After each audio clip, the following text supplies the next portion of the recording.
আচ্ছা, আমার কোনো কথাই কি তোমার কানে যায় না?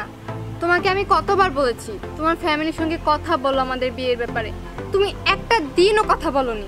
আচ্ছা, এভাবে যদি চলতে থাকে কোনোদিন তো আমাকে বিয়ে করে কেউ নিয়ে যাবে, তখন তখন কি ব্রিজের নিচে দেবদাস হয়ে বসে থাকবে?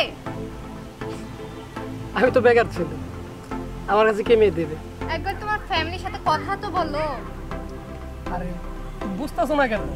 প্রথমে তো বললাম আমি বেকার, আর বেকার ছেলের কাছে কেউ কি মেয়ে দেবে? তো কাজেই এখন আমি যেতে পারবো না, আগে আমি আমার চাকরির ব্যবস্থা করবো, তারপর আসার নেবেন নেই? আরে না, কিছু নিব না, এখান থেকে যান। ভালো ভালো পটেটো চিপস আছে, আসার নেবেন না? আচ্ছা, এটা না নিলেন একটা পটেটো নেন। এই, আমি আপনাকে বললাম না আমি কিছু খাবো না, যান এখান থেকে। আরে আফা, এই পার্কে কত মানুষ আমার ডাইকে নেয়, আর আপনার কাছে আমি আইগে আইছি, আপনি নিবেন না? উফ, আমি কি আপনাকে বলেছি আপনি আসেন আমাকে আচার দেন, চিপস দেন? হ্যাঁ, আপনি এরকম করছেন কেন? বলেছি না আমি কিছু খাবো না, যান এখান থেকে। আফা, রাগ করেন কে? আমরা হলো হকার মানুষ, এগুলা বেশি আমাকে পেট চালাই, একটা নেন না আফা। এই, আপনি কি এখান থেকে যাবেন নাকি? আহা, তুমি রাগ করছো কেন? ভাই একটা ফটো দেন আপনি। ভাইয়া কত সুন্দর, ভাইয়া কোনটা দেবো? এটা তো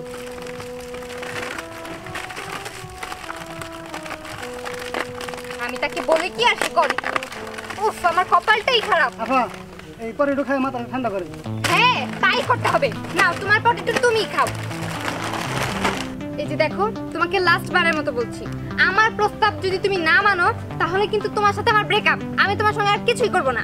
আহা, রাগ করছো কেন? বোঝার চেষ্টা করো। আমি আফা, 5 টাকা দিয়ে দেন। এখন কোনো টাকা টাকা হবে না, জান এখান থেকে। দেন না আফা, আমরা হলো ফকির মানুষ, আমাকে দিলি তো দোয়া করে তুমি। এই, আপনাকে আমি বললাম না কোনো টাকা ফাঁকা দিতে পারবো না, আর আপনাকে কি আমি বলেছি আপনার থেকে আমি দোয়া চাই? আমার জন্য বেশি বেশি দোয়া করুন, যান এখান থেকে। আফা, রাগ করেন কে? দেন 5 টাকা দেন, আমাকে দিলি তো ফালাই নিয়ে যাব না। এই যে 5 টাকা দিবেন, 10 টাকা আল্লাহ দিব, দেন আফা। বুঝতে পেরেছি, আপনার রক্তেরা, আপনি এখান থেকে যাবেন না। এই চলো তো, আমরা এখান থেকে চলে যাব। ওঠো তো, ওঠো। আফা, 5 টাকা দিতে দেন, দেন আফা। আরে আর কি করছেন? পা ছাড়ুন বলছি। দিলি সোয়া বাবু। আহা, আপনি মুরব্বি মানুষ হয়ে আমার পায়ে টাচ করছেন কেন? এই চলো তো এখান থেকে, চলো। আফা, বই না। যাই না, দেন আফা, দেন আফা 5 টাকা। যান, আমি পিছে পিছে যাবো। এসো, আসো বলছে। আরে দাঁড়াও না, এইভাবে টানছেন তাহলে কেউ? আরে আসবো না, ওখানে বসে একটু কথা বলছিলাম, কিন্তু না, তাও তো শান্তি নেই। কোথা থেকে কোন হকার ফকির এসে ডিস্টার্ব করা শুরু করে। মাথা ঠান্ডা করো, চিপস খাও। তোমার চিপস তুমি বেশি করে খাও। শোনো, তোমাকে আমি যা বলেছি আমাদের বিয়ের ব্যাপারে, তুমি আজই তোমার ফ্যামিলির সঙ্গে যোগাযোগ করবে, তা না হলে কিন্তু আমি তোমার সঙ্গে ব্রেকআপ করে দেবো। আমি কিন্তু সিরিয়াস। আচ্ছা, তুমি বোঝার চেষ্টা করো, আমি তো বেকার। এর আগেও তোমারে বলছি, যতদিন পর্যন্ত কোনো চাকরি বাকরি না পাচ্ছি আমি ততদিন পর্যন্ত তোমার বাবার কাছে যেতে পারবো না।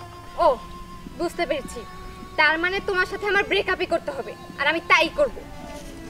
আরে রাগ করো না, দেন আফা, দেন। উফ, এই ফকিরের বাচ্চা, তুই কি পেয়েছিস বলতো? তোর যন্ত্রণায় আমরা আরেক জায়গা থেকে এখানে এলাম, এখানেও শান্তি পাবো না। তোর প্রবলেমটা কি? হ্যাঁ, প্রবলেম কিছুই না আফা, 10 টাকা দিয়ে দেন জায়গা। ও, তার মানে তোকে ভিক্ষা দিতেই হবে? হ্যাঁ, 10 টাকা ভিক্ষা দিতে হবে। আচ্ছা ঠিক আছে, তোকে ভিক্ষা দিচ্ছি। ফকিরের বাচ্চা মানে কোথাকার। মা ধরছি, ছাড়বো না, আমার 10 টাকা ভিক্ষা পানি না গো। কি হয়েছে ম্যাডাম? আরে ভাই, আর বলবেন না, এই ভিক্ষুকটা কখন থেকে আমাদের ডিস্টার্ব করছে। আমরা কথা বলছি, বলছে ভিক্ষা চাই, ভিক্ষা চাই, না করেছি তারপর। 10 টাকা দেন। ছাড়। আরে কাকা, আরে জসিম কাকা, তুমি এখনো ভিক্ষা ছাড়ো নাই? তোমরা কে রাখো বাবা, তোমাকে তো চিনলাম না। ও, আমাকে চিনো নাই? তাহলে তোমার বলারে ফোন দেই, দেখো চিনো কিনা। না বাবা, না বাবা, কান ধরে তোবা করছি, আমি আর ভিক্ষা করবো না। তোমার কিসের টাকা? তুমি জায়গায় জায়গায় বড় বড় বাড়ি করছো, তুমি এখনো তোমার এই স্বভাব যায় নাই?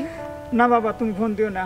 এগুলা যদি তোমার হলো ছেলে শুনে, এগুলা মান সম্মানের একটা ব্যাপার আছে না? তোমার কি আরো বাসা, এই ধানমন্ডিতে একটা বাসা, উত্তরে একটা বাসা, সরকারি চাকরি করে বলা, তারপরে ওইগুলা এই যে কান ধরে তোবা করছি, আর ভিক্ষা করবো না কোনো সময়। এরপর আর তো তুমি ভিক্ষা করবে না? না, এই যে কান ধরে বলছি, আর গাঠি ফেলাও, গাঠি ফেলাও।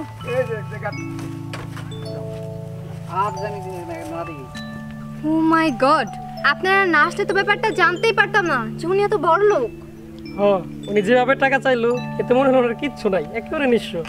আসলে ম্যাডাম আর ভাই, আপনাদের দুজনে কেনা মতো ওনার সামর্থ্য আছে। ঠিক আছে আয়া। ভাই তবে অনেক ঝামেলা গেল, এবার তুমি আমার কথা শোনো। তোমাকে আমি বলেছি তোমার ফ্যামিলির সঙ্গে আলোচনা করতে আমাদের বিয়ের বিষয়ে, তুমি আজকে তাই করবে। আচ্ছা ঠিক আছে, মাথা ঠান্ডা করো। আমি 2-1 দিনের মধ্যে বাসায় কথা বলার ব্যবস্থা করতেছি। সত্যি বলছো তো? হ্যাঁ সত্যি। ঠিক আছে, এবার চিপসটা দাও। বাহ। চলো।